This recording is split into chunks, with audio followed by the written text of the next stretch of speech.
Hello, hello, hello. How is everyone? Welcome back to the Always Journal for Forgiveness 30-Day Challenge. And I am Alicia Johnson, and welcome to my channel. And it is here that you will find all things 12-12. And what I mean by that is learning to recalibrate your life 12 hours for God and 12 hours for man. So this time that we spend together prayerfully, you will garner the wisdom that you need. You'll collect some tools to take with you so that you can start to recalibrate your life one quadrant at a time. And so, as we start to get to know each other better, you'll begin to understand a lot of the lingo and stuff that we use here. But for tonight, we're going to continue on with our forgiveness work. So, for those of you who are continuing on with us, we are entering into day 6. This is our second week of the journaling work for forgiveness. For those of you who are new here, who are just finding out about us, who are just joining us, don't worry. All of the recordings are there so you can catch up. We are on day 6, so days 1 through 5 are there to peruse at your leisure. So we're going to just dive right on into today's work. And so day 6 is all about forgiving yourself for the lies you've told. Assignment: reread your dedication so that you will remain pinpoint accurate in your journal and focus. Today, begin to make a list of all the lies you have told yourself and others. If there's a lie that surfaces as you work this assignment, then it is a lie that needs to be addressed. It doesn't matter how long ago the lie was told. If it's surfacing now, then it is surfacing to be faced and healed. Why? Everything has a right to exist, even old lies that you have since swept under the rug. If a lie is surfacing, then it still exists in your life on some level. It is hindering and preventing advancement somewhere. Benefit: the benefit of identifying all the lies that are lurking is that you will now be able to free yourself and clear the atmosphere of the static that may be impeding your clear communication with heaven. Day 6: forgiving yourself for the lies you told. So this one is very exciting for me because I would say I'm like a reformed liar. I would lie about everything, just insignificant things, just things that I at this point in my life is hilarious because I'm such a truth teller now. I can't even begin to imagine what even how can I put it even made me want to lie as much as I did. And over the course of time, I began to realize that a lot of my lying was tied to the fact that I was a people pleaser. I was a people pleaser, and I always wanted to say the things that made other people feel good or made people comfortable or made people like me or made people want to hang around me or whatever. But what I had to realize is that over the course of time, all of these lies, all of these inconsistencies in my life started to really hamper me. It started to really stifle me because I couldn't tell the truth from the lie. My lies had become so convincing that it was almost like my alter ego. And so, what God began to show me was that over the course of time, that all of these lies that started compounding, all of these lies that started to build, were starting to callous and starting to make my life very rigid. Because if you know anything about telling a lie, when you tell a lie, you have to consistently remember that lie. And when you tell a lie, you have to consistently hold on to it, and you can never fully be in the moment because you're constantly trying to be on guard. You're on guard to make sure that your lies aren't revealed. And so this was a very exhausting way to live. And I made a promise to God that if you show me how to turn all of this stuff around in my life, my finances were built on lies, my relationships were built on lies. I had so many friendships and so many relationships that were not built on the truth, that when I truly began to allow heaven to have its way, everything started to crumble. So this is why I tell people, and I'm very excited that we're doing this work in community. I'm very excited that we're doing this work together, so that as things do start to pop off and as things do start to change, I'll be here to guide you through. I'll be here to let you know you are right on track. The thing that happened to me was when I truly surrendered. I truly surrendered, and I was like, God, I just want everything that you want for my life. I don't want any relationships that you don't want me to have. I don't want any money that you don't want me to have. I don't want anything in my life that is not approved by you. Be careful, y'all. Be careful what you pray for, okay? Change is imperative if you want to grow more in your spiritual maturation. But be mindful that things are going to shift and things are going to change. And when I truly surrendered and I was like, okay, God, look, this life right here, this is not what I want. This is not truly who I have been created to be. I'm so much bigger than this. I'm so much greater than this. I'm so much more powerful than this. I feel it. I know it, but I just don't know how to turn this around.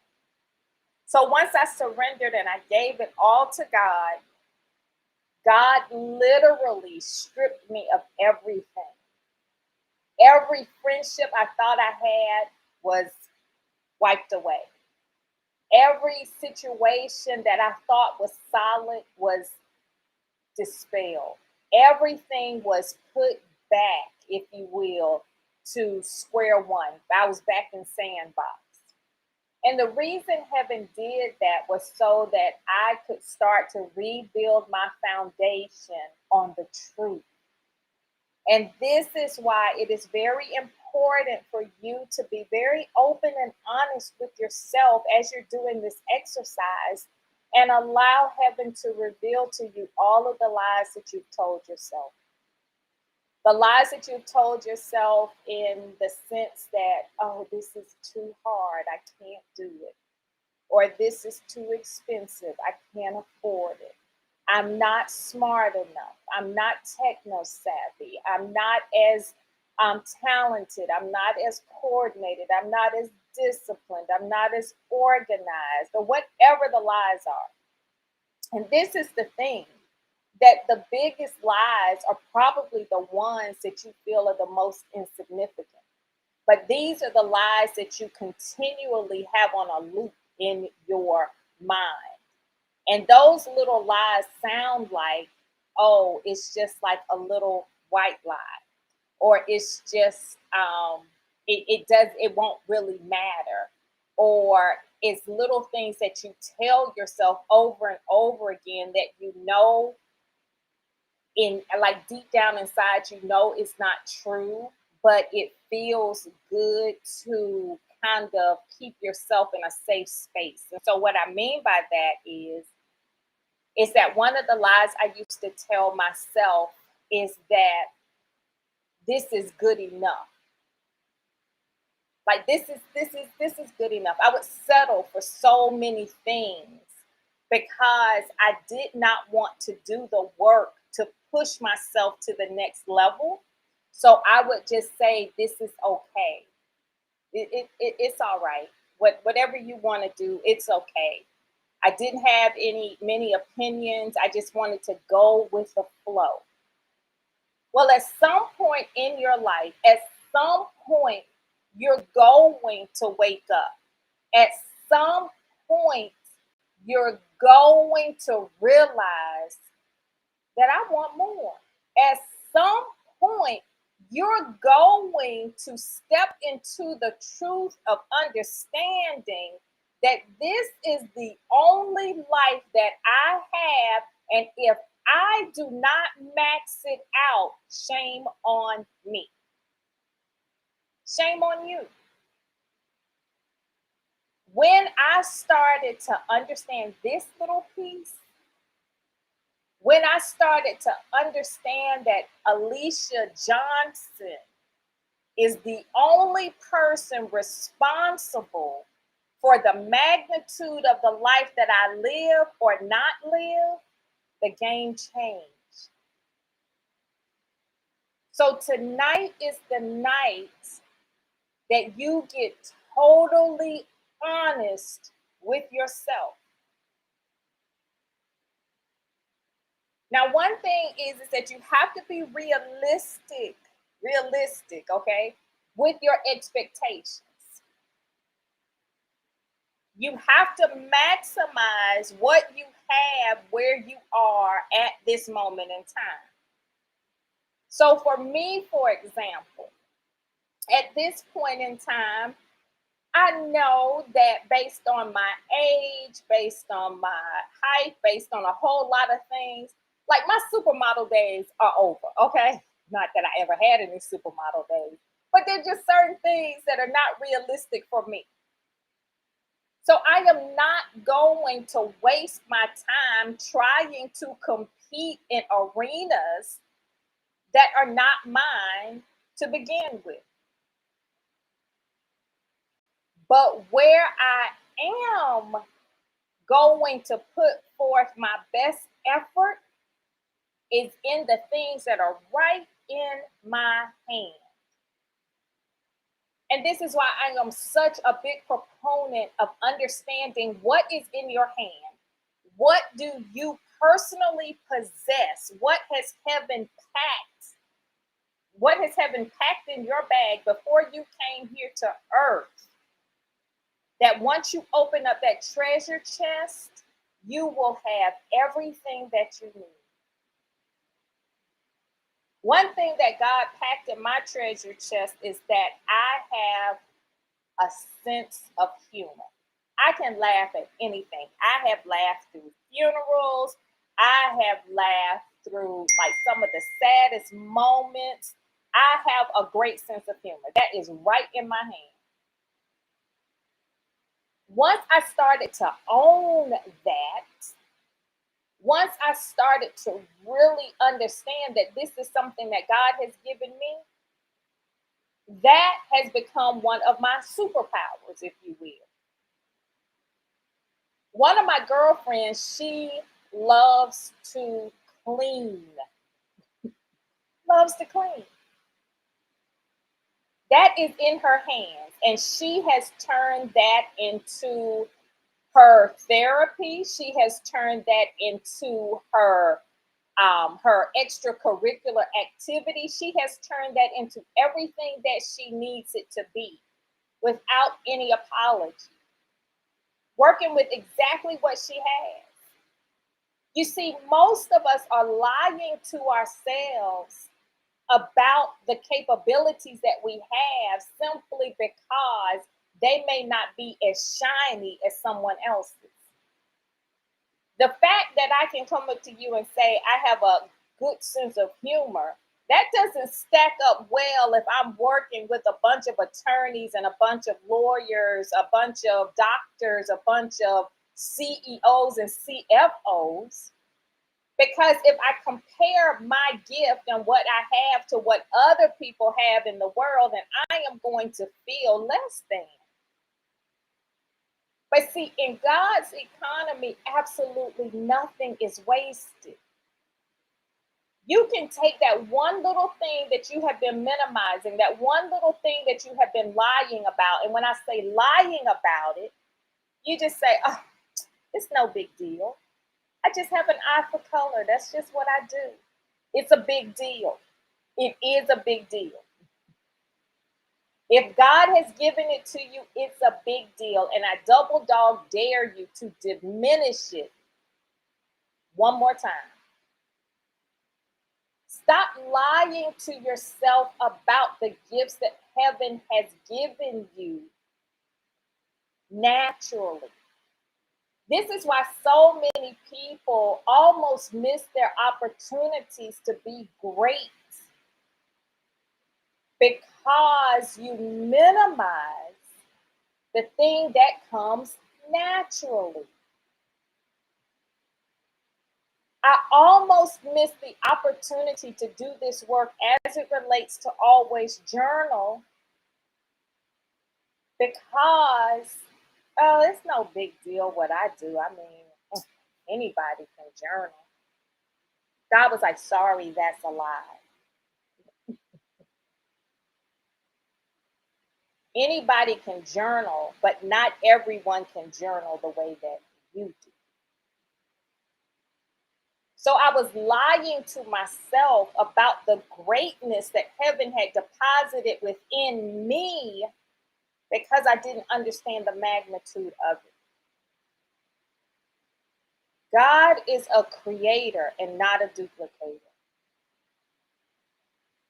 Your gift may look like someone else's,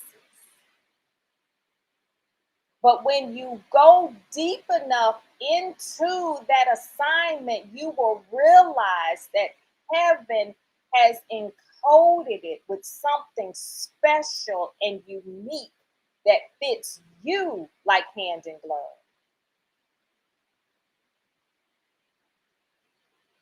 There are people out here on the surface that will say things like,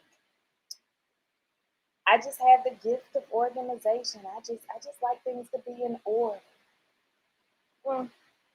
It's just something that I do. Don't do that again. Because it is your responsibility to take that thing and go deep instead of wide. See, the world messes us up and the world educates us out of our greatness and out of our genius because the world teaches us. And I cannot tell you how many times I've heard this. That whenever you start a business, whenever you do something, you need to go out and find out what your competition is doing and try to outdo them. That never sat well with me because of one of the things that God taught me early on in this process. There is no competition in God's economy. There is competition in the world's economy, but you need to choose this day whose economy are you operating in? Are you operating in God's economy and trying to apply the tactics of the world?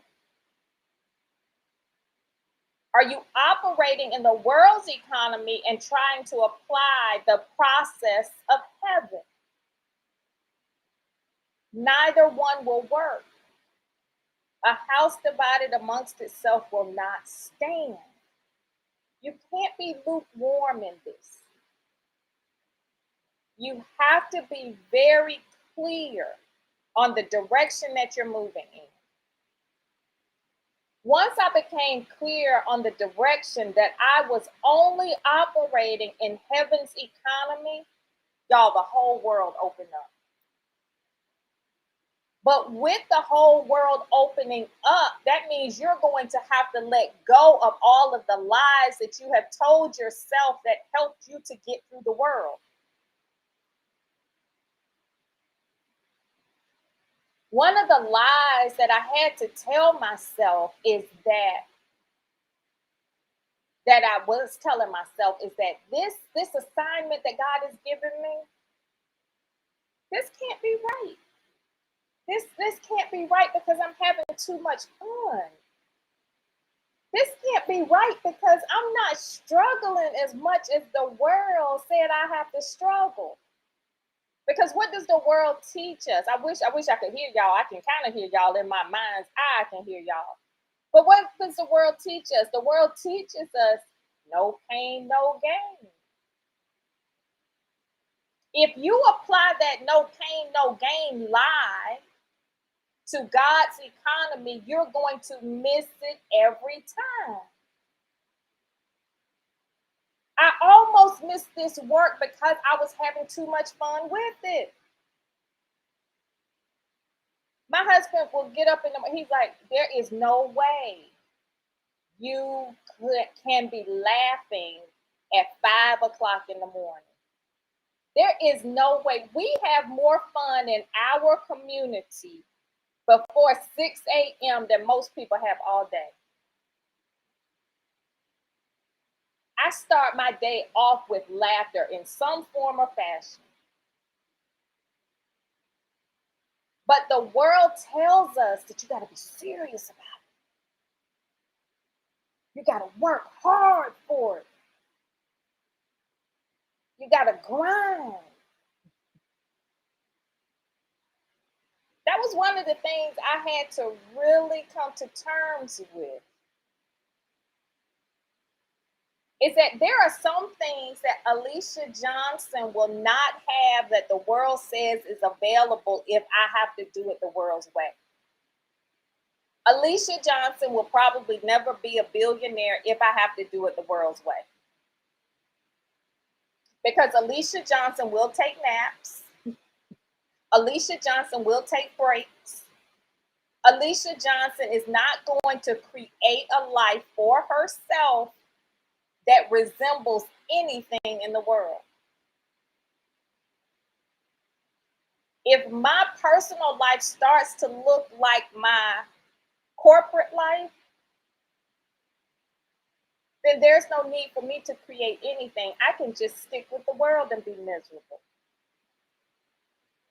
So stop lying to yourself in thinking that the only way you can be successful in this world is if there is some degree of struggle to it. Yes, you have to work. Yes, you have to do all of the things that the world tells you have to do. So we cannot be void in understanding that we are under the world's authority because we are here on earth. That's not what I'm saying. Yes, you do have to pay taxes. Yes, you do. Whatever industry you're in, if you need the certifications, if you need the licenses, whatever the world says you need, you're going to need those things if you are choosing to operate in the world system. But the key is that if your assignment is equally yoked with heaven, heaven is going to make that burden so easy. By easy, I mean heaven is not going to allow you to skip any steps, but heaven can speed that process up. God has allowed me to do things in 5 months that would normally take 5 years. Heaven has allowed me to do things for thousands of dollars that normally would have cost tens of thousands of dollars. So you do have to do the work, but when you are equally yoked with heaven, the work takes on a different process. So tonight, I challenge everybody who crosses my path on this night. Whatever lies you are telling to yourself. Oh, this is another one. But this was one that was funny to me because I am surrounded now by some of the most powerful, loving, fun, generous women that have ever probably crossed this planet. But the lie that I used to tell myself based on what the world would tell me, women don't support women. You always got to watch your back. And the other lie was it like black people don't support black people? Get over the lies. People will show up for you as powerfully as you show up for yourself. The reason that people may not be showing up for you powerfully is because you are lying to yourself. What are you lying to yourself about as it relates to your finances? This is another one. People will lie to themselves about their finances, and they will say things like, well, I don't have a degree. I didn't finish that much school. I can't do so this is probably as far as I can go. Lie. I don't have the personality to do X, Y, and Z, but you do have a personality. You have some form of a personality. You just have to learn how to curate that experience for yourself. So I challenge you, each and every one of you, tonight, to allow heaven to reveal to you every lie that is holding you back or that has held you back. I can't do that because I'm too short. I can't do that because I'm too tall. I can't do that because I'm too thin. I can't do that because I'm too heavy. I can't do this because of my race. I can't do this because of my gender. I can't do this. Stop it. Just stop. The biggest one that I hear now as it relates to, because I'm in a different season of my life now. We're seasoned, we're more married. I'm too old for that. Y'all, this is the prime of my life. I'm just getting started. Cheers for the late bloomer.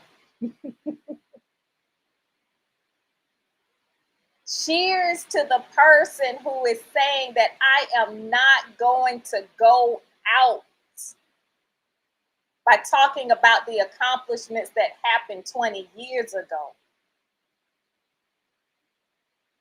Cheers to the person that continually wants to use every morsel of their life. Like, ride this thing until the wheels fall off. If you're one of those people telling yourself that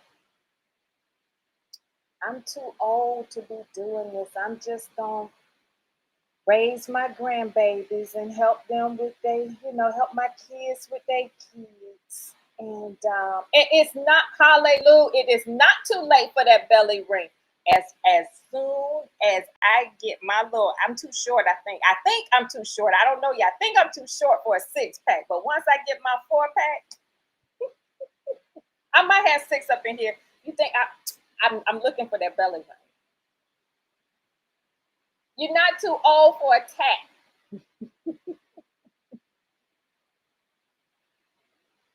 Challenge everything that you once believed about your life. Challenge everything.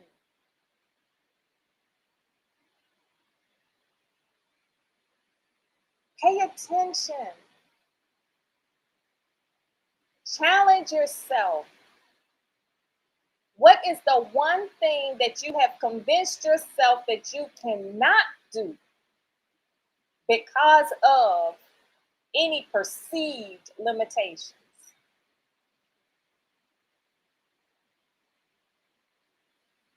I pray this evening that God helps you to rise above every perceived limitation that exists in your life. The Bible teaches us that, like, a blessing, a miracle is above and beyond anything that you can think or imagine. And I love a good story, so I'm gonna tell one real quick. I like to keep these things at 30 minutes because that's what I said. But this little story bears repeating. So one day, my husband and I, we had finally gotten to a place where our marriage was feeling right. And I'll never forget, I went upstairs and I was like bouncing on top of my bed. I was excited. I was like, thank you, Lord. Thank you, Jesus. Thank you, thank you, thank you for healing my marriage. Thank you, thank you, thank you. Y'all, I was just so excited. And once you connect with heaven and once you start to understand that how heaven talks to you, I could tell that my prayers and my praises had fallen flat. Like heaven was sitting back like, what is she cheering about? My angels are like, what's she talking about? And I had to pause for a minute because I didn't feel that excitement coming from heaven. I didn't feel heaven like egging me on. I didn't feel heaven saying, well done, my good and faithful servant. I didn't feel any of that in the atmosphere. So I sat down on the side of my bed and I was like, well God, why isn't heaven rejoicing with me? Why isn't heaven excited? Why aren't my angels like high-fiving and doing cartwheels? God was like, my child, this is not the blessing. You and your husband were so out of alignment that what you are experiencing, and God gave me that vision of going to a chiropractor. If you've been out of alignment and the chiropractor does the adjustment and you're like, oh, thank you, Jesus. God was like, that's all I've done. I've only put you and your husband in alignment for the miracle, in alignment for the blessing. And God said, that's the problem. Most people settle for the alignment. Is that you? Are you settling for how good the adjustment feels and you stop there? Are you settling for God just putting the mess together so that you can be comfortable? Come on now. Stop lying to yourself. So I challenge you tonight to ask yourself if you are lying about the place where you are. Are you settling for less than the best because the alignment feels good enough to you? All right, everybody. I pray that y'all got something from this tonight, and we will be here the rest of the week, Monday through Friday, for the next, we're at day 26, so for 24 more days. Mark your calendars. You can subscribe to the channel so you can receive the notifications. This part of the process is just free to everybody. I just want everybody to understand the power of forgiveness. If this is the only gift that you ever receive from me, then please take it for what it's worth. Forgiveness is worth its weight in gold. I promise you that. So invite your friends, your mama, them, your cousins, your neighbors. I don't care. Everybody needs to get this work. Everybody needs to understand the power of forgiveness. So I love you all. Thank you for joining me tonight. And I will see y'all tomorrow. Have a good one and sweet dreams.